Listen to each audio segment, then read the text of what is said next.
Greetings, dear family and friends. After a lapse of a couple of days, uh, I'm now going to go into chapter 10. But let me recap chapter 9 so that the continuity will be there. In chapter 9, we saw that Lord Shiva goes to the Parvata mountains to meet his future consort Parvati. And of course, he does not go as Shiva but goes in the form of a very old sage. And the conversation between them, where Parvati gets very angry when he discredits Shiva and tells her, asks her, why would you want to marry a Shiva who has no taste at all? Look at the way he is adorned with snakes all over his body and tiger skin and dancing in the ashes of the graveyard and so on. Finally, of course, she gets very angry, and at one stage she even tells him to go away, get out of her cottage. Then Lord Shiva reveals himself. After that, of course, she's very happy, and he tells her, I will now go back to Kailash and I will send the right people to ask for your hand in marriage. And he returns to Kailash. And after that, Lord Shiva calls Nandi, his gatekeeper, and tells him, go and get me the Sapta Rishis, the 7 Rishis.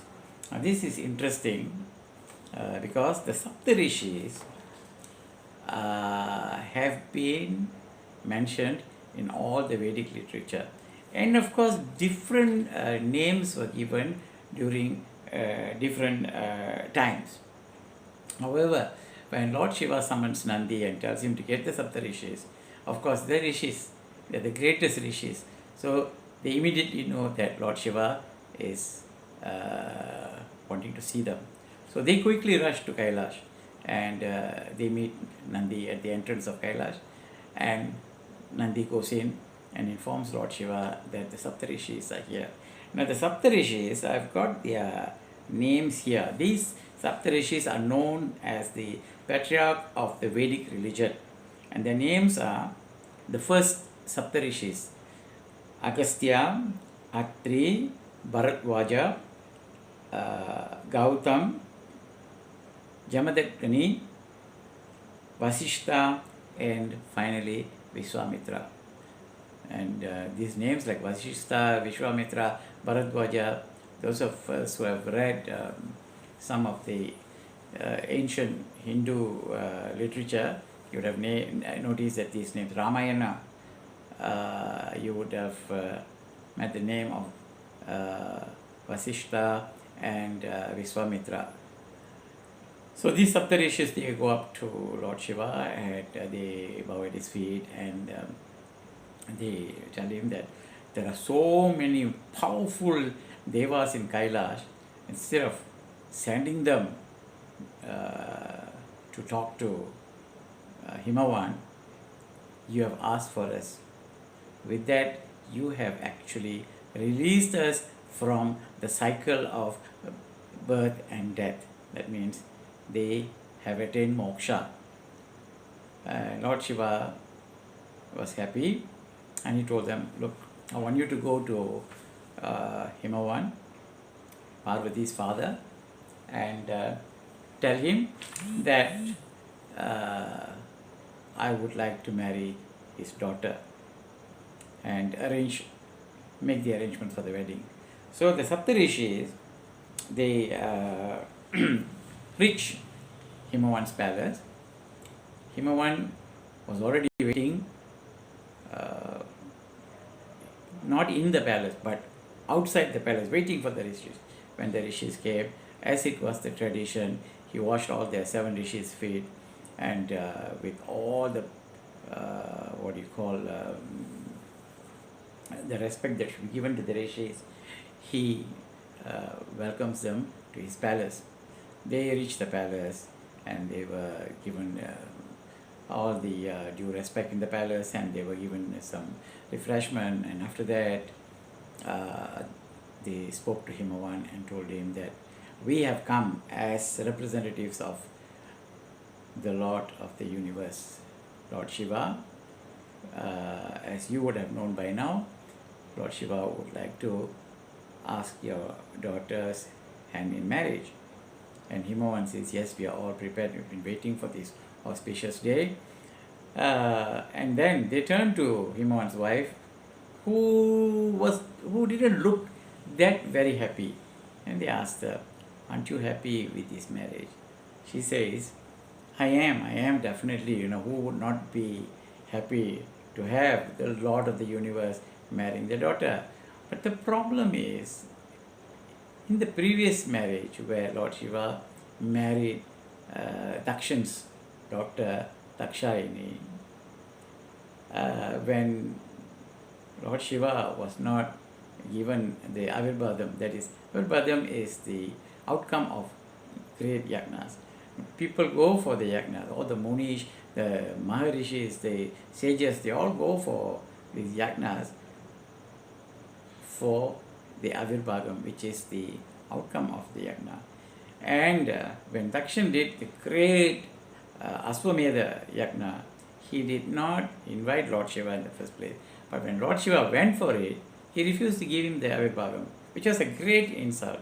And out of anger, Lord Shiva beheads him, chops off the head, and replaces the head with the head of a goat. That was how angry he was. So she recalls the incident and says that, I'm worried if such an incident would happen again with this marriage. So the rishis smile at her and tell her, just because it happened once, it is not necessary that it should happen again. On the other hand, you must also realize the inner significance of the entire episode. Dakshan, though he angered the Lord, he insulted the Lord, he was a great devotee of Shiva at one time. So, if Lord Shiva had not beheaded, killed him, his sin of insulting the Lord of the universe would go on, and he cannot be redeemed from his sin. So, to redeem him from that sin that he committed by insulting Lord Shiva, he killed him and put everything back in order. His karma was done. Whatever bad deed he did is now over. So that's the reason, the inner significance of Lord Shiva beheading him. After hearing that, Parvati's mother, Mane, accepted it, and she said, please tell the Lord that we are more than happy to have our daughter marry him. So the Saptarishis, they go back to Kailash and they inform Lord Shiva that everything is in order. Now they can choose the auspicious day to conduct the wedding.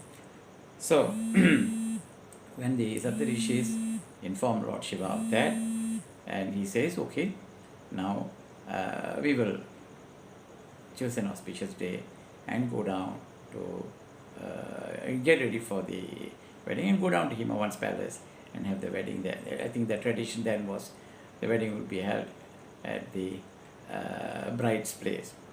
So now, after that, what happens is that the next chapter, chapter 11, is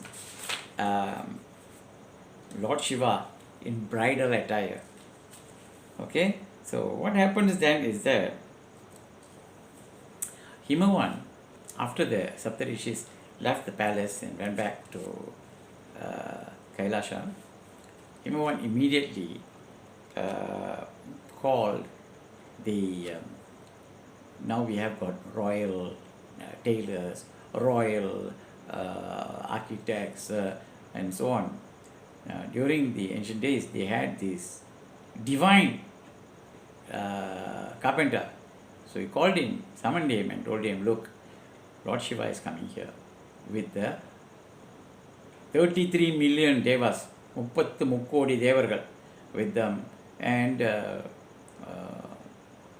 with Vishnu, Brahma, Nandi, and all the great sages, the Saptarishis, they all are coming here. And God knows who are the others who are going to come for the wedding. So I want you to transform this entire kingdom into the most beautiful place on earth. And so they get down to decorating. New buildings are put up. All the hilltops had new palaces built.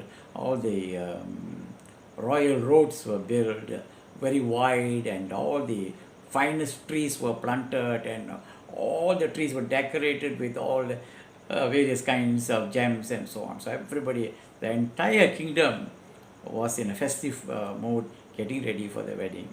Meanwhile, in Kailash, Lord Shiva summons all the devas to tell them about his forthcoming wedding. So all the devas were there. All Indran, the king of the Devaloka, was also there. So they all waited outside Kailash, and Nandi went in and told Lord Shiva, these people are all here.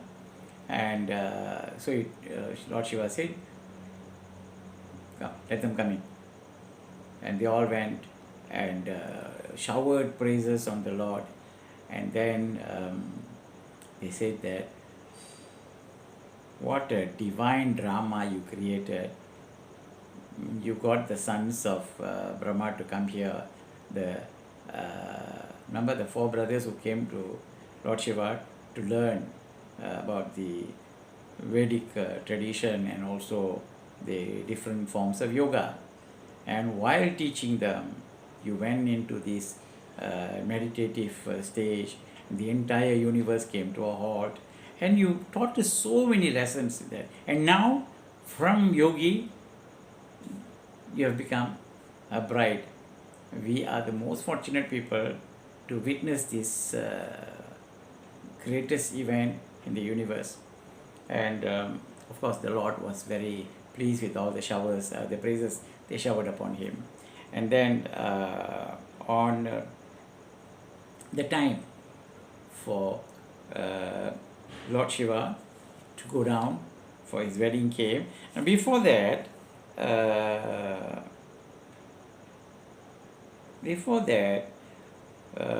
Himavan, I'm trying to look at, I wrote my notes are here. Let's see, what was the date? Himavan goes to Kailash on a very auspicious day, and to see Lord Shiva and tell him everything is ready. All you have to do is you have to come now to my humble abode, and we can have the wedding done. So Lord Shiva says, okay, we will come. We will let you know and we will come. And so what happened was, Lord Shiva calls Brahma and tells him, get my entire entourage ready. All the rishis, all the Buddhaganam, the Buddhagananga, the ones that, if you see these movies like Thiruvilayadal and all that, you can see all these terrible looking, demon looking, they're not demons actually, they are the Buddhagananga, they always surround Lord Shiva, all of them. And then the various gods and goddesses, and of course Vishnu, Brahma, all the god form, all got ready. Brahma brought the wedding attire to Lord Shiva. Lord Shiva looks at it, smiles, and he puts his hand on the wedding attire. Immediately, the way he is always adorned with snakes around his neck and around his arms, and that pulitol, the tiger skin, everything disappeared. And his entire body transformed into a glow that was like gold. It was so bright and beautiful. And everybody got ready to leave for Himavan's kingdom. Now, while that was happening, people were already coming to Himavan's kingdom for the wedding. All the 7 great rivers, the mountains, and then we have, let me see, I've got the names here. Yes, the day that Himavan went to see Lord Shiva was during the month of Panguni, and an auspicious day known as the Uttara day, Uttaranal. That's the day he went to see, and then these people who went to Himavan's palace even before the wedding are Durga, Kali, the 7 rivers, Lakshmi, Saraswati, Indrani, the wives of all the Munis, the Deva Matas. So this, the list goes on and on and on. So all these people, I'll tell you why I'm mentioning all these, because something will happen during the just before the wedding. So all these people were already there, and here Lord Shiva got ready, and remember, he has got his own vehicle, the Rishiva Vaganam, the bull. Now, such a huge bull. To get onto the bull, Lord Shiva looks at the people around, and they have this guy, what's his name, Gundodaran. So now you all know where the name is. Gundodaran always cities people were big size, a huge fellow, and yet his shoulders were so huge. He went on his knee, Lord stepped on his shoulder and got onto the Rishiva Vaganam. Then everybody left, and all the Bodhaganams, you know what they did? They started